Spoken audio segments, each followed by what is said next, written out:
welcome back to my channel. If you're not already subscribed, make sure you hit that subscribe button. We have built such an amazing community of my fellow career savages and I want to keep growing, so don't forget to hit that subscribe button. Also, make sure you like, share, and comment on this video. I'm kicking off a new series today where I'm giving advice to my fellow students. This video is going to be for people pursuing their master's in public health specifically because there's so many of you who ask me questions about my MPH, so I thought it'd be really cool to kind of give you guys advice on how I picked my program or how to pick your program, what to do while you're in school, and what to do after. And then after that, I'm also going to be doing a video for college freshmen, sophomore, juniors, and seniors. So make sure you guys grab something to eat with me, whether it's breakfast, lunch, or dinner, it doesn't matter. Let's just sit down and have a nice little chat. Let's get started, guys. So I have some Nigerian breakfast. It's not really Nigerian breakfast. I feel like it just is, but whenever I go to Nigeria, they always make me plantain and egg. And also growing up, my mom used to make this a lot, so it's just like a nice simple meal for me. Plantain is also really good for you. And then I have Erewhon pressed juice. If you guys follow me on Instagram at Kaya Abdul,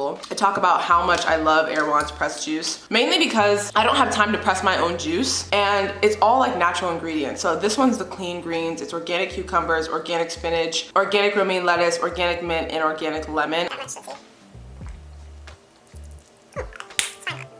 It just helps your immune system and that's why I like it. But anyway, so a lot of you guys ask me, how did you pick your MPH program? How did you know you wanted to do urban healthcare disparities? And honestly, I just had the kind of passion for urban healthcare disparities. Like minority health has always been really important to me. And I've talked about that a lot in my other videos. I've seen the effects, how the healthcare system doesn't care about Black and brown people. Just this year alone, we've seen how many Black women have had maternal mortality. And it's only because of like, it's a lot of high profile people, but that happens all the time. Black people are always mistreated. So for me, I just felt like I have the privilege to have the education that I've had from kindergarten all the way up until college. It would behoove me to be a part of the system if I want to change it. It just made sense to me. And I have another video where I talk about how I knew I wanted to pursue my MPH, so make sure you watch that as well because that might give you some insight on how I picked my program. But I think in picking your MPH program, you got to find something that you're at least a little bit interested in. Like if you're really interested in being an epidemiologist, obviously pursue an MPH program that has epidemiology. And if you're interested in biostats and you're really a numbers person, also biostatisticians are very lucrative, okay? Pharmaceutical companies are always looking for amazing biostatisticians to help them with their clinical trial designs. Also the FDA, the CDC, any public health government agency. So I think like just in picking your program, like pick something that makes sense for what you're interested in. If you really like infectious disease, like if COVID inspired you to get your MPH and you're like, oh my gosh, like I really just want to be a part of people who make sure this never happens again, whatever, I want to study pandemics and epidemics and all that stuff, go and pick an MPH program that has infectious disease. If you don't only want to be in America or you don't only want to be in Canada or whatever country you live in pursuing your MPH, then pick an MPH program that focuses on global health. If you want to work on like working on programs and implementing different public health strategies, go into program planning or something like that. So when you're picking your MPH program, and this is with any master's, like you don't get your master's just to go and get your master's. And I've said this so many times. I said this in my master's versus certification video, guys. Don't just go get your master's because you want to go and get your master's. No, people who get their master's have an idea already of what they want to do. If you're asking the question of how do I pick my MPH program, you might not need to get your MPH because you don't know what you want to do yet. Only go and get these degrees if you already know what you want to do, because the degree is only going to help you further what you want to do. I like being in clinical research and development. I like talking about health inequalities, disparities, and inequities. People always want to get their master's just because, oh, I want to get my master's. No, get your master's because you already have an idea of what you want to do. I can't explain to you how good this plantain is. Like, I really did a good job. If you're wondering what's in these eggs, it's tomatoes, onions, brown onions, habanero, because I like my food spicy, even though it's not that spicy. And I put half a habanero. It's 4 eggs and 1 egg white because I'm low-key health conscious. The next question. So when you're in your MPH program, I think the hardest thing for me was working on teams. Like I actually hate working in groups because I just don't feel like, won't work as hard as I do, honestly. And I did have a lot of issues in my program with group members, and like there was a point where people in my program did not like me at all because I was just so like, I take my education so seriously and they weren't taking it as seriously. So we kind of just like butt heads on that. But I would say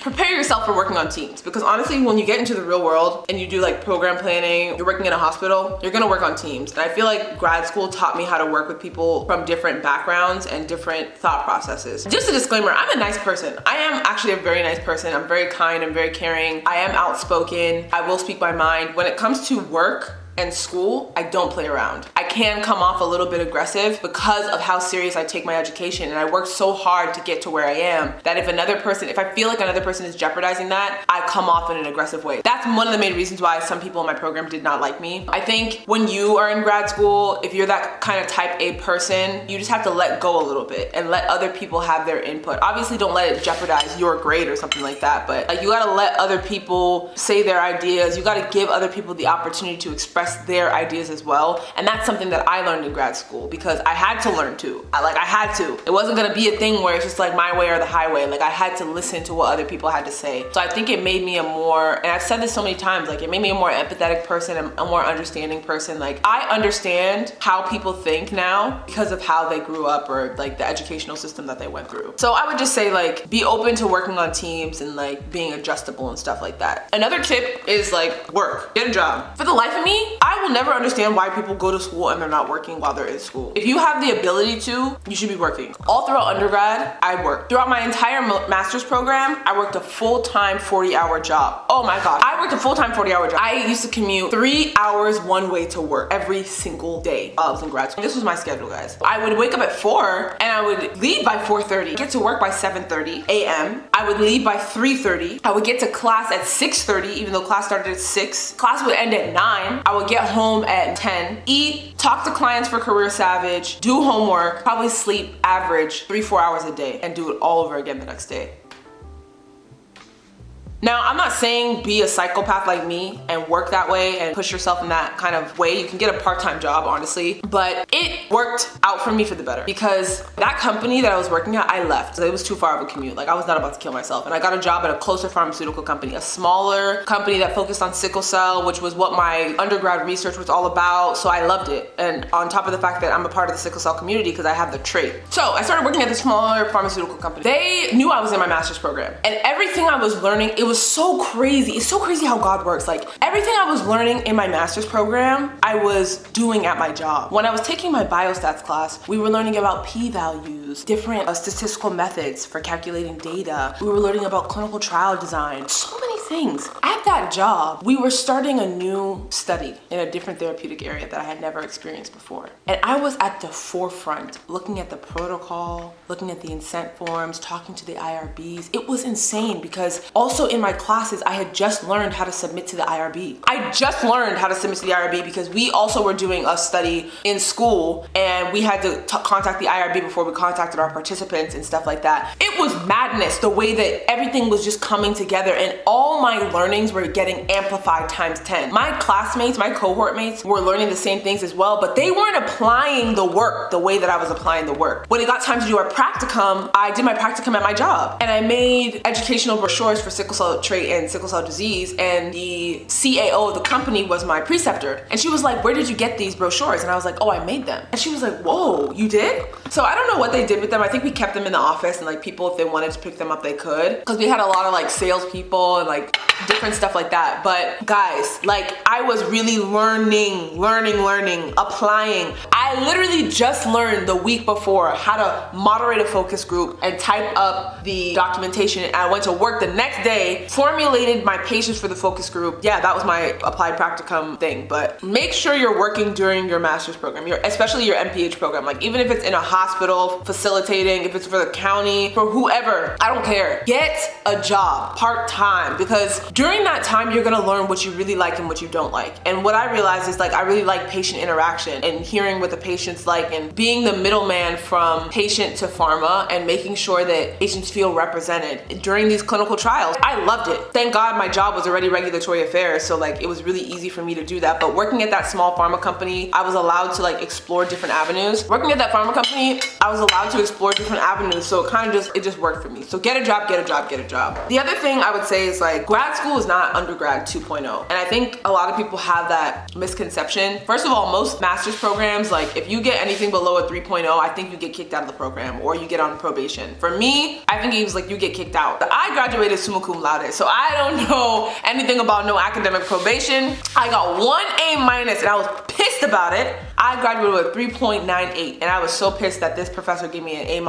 I wanted her to change that grade to an A because I did not deserve an A-. But I mean, it doesn't matter anyway because I still like got a job doing very well for myself. But I would just say like, it's not undergrad. You can't skip classes. You can't like, oh, you know, not turn in a homework assignment and make it up somehow, some way, extra credit, all that stuff. All those games that you like, we used to play in undergrad, that's not for grad school. If you're not going into grad school with a serious mentality, especially in public health, MBA and like all these other business stuff, I don't know how it works for them. But for science, if you're interested in getting your MD, your PhD, your PharmD, your any other D, Doctor of Public Health, Doctor of Epidemiology, like you can't just go into your master's program being unserious. Like you have to focus and really work on your grades and do your assignments. Don't go in there with an undergrad type of mentality, please. I'm begging you. It's not even my grades, but I'm begging you for your own sake. The next piece of advice I would probably give, and this is like the last piece of advice, is be open to like changing. Cause I always say like to all my clients, my master's program changed my entire life. It changed my view, it changed my perspective, it changed how I see myself, how I see the world. I felt like I was in such a bubble growing up in my community. And when I went to college, I mean, college is still a bubble. There's not a lot of people in this world who get to go to college. I think it's like 34% of the American population have college degrees, which isn't that much. Actually, that's quite a lot. But still, in the grand scheme of things, it's only 34% of so many people. So I think going to my master's program specifically, like they just taught me so many things about historical inequities and how if there was a white woman right next to me, she will always be further ahead of me in life. Always have a better chance, a better life expectancy, a better everything. So how I view the world and absorb information and approach people, I feel like I became less judgmental, unbiased, and I feel like educated people operate with this privileged bubble around them, not realizing everyone doesn't have the opportunity to have that same type of education. And it's not that you do it on purpose. You only know what you know. So I think I allowed my master's program to really change me, and I was just going through a lot of growing pains in my personal life during that time. So it was really easy for me to be receptive to the information I was learning. I definitely think that master's program was for the best and it changed my life. But that's all I really have for you guys today. Like, I hope this video helped someone. If you have any more questions about getting your MPH, like leave comments down below. You guys are always asking me questions about this MPH. And that's another thing, like if I didn't get my MPH, I wouldn't be making these YouTube videos and you guys wouldn't be asking me questions and there wouldn't be more people inspired to become public health professionals. I am a firm believer that be the change that you want to see in the world, and I truly believe that this is a step towards some sort of change because it's inspiring you guys to ask me questions about pursuing this degree. So I'm thankful and grateful for all of you. So make sure you guys hit that subscribe button, like, share, and comment on this video. And again, if you have any questions, you can always leave me a comment. I will put the link to my university in the description box because you guys keep asking me about my program. Read up on it if you're interested in urban healthcare disparities. It's a great school. The curriculum is The professors are awesome. Dr. Bita Amani was one of my favorite professors. She taught environmental health as well as biostats. And then I had my other professor, Dr. Naina, who taught epidemiology, and she also is a professor at UCLA. Both amazing women that really inspired me throughout my program, and I truly feel like they were such great support systems for me. It's a great school. It's a great school. All right, guys, I've done enough talking for the day. So until my next video, bye.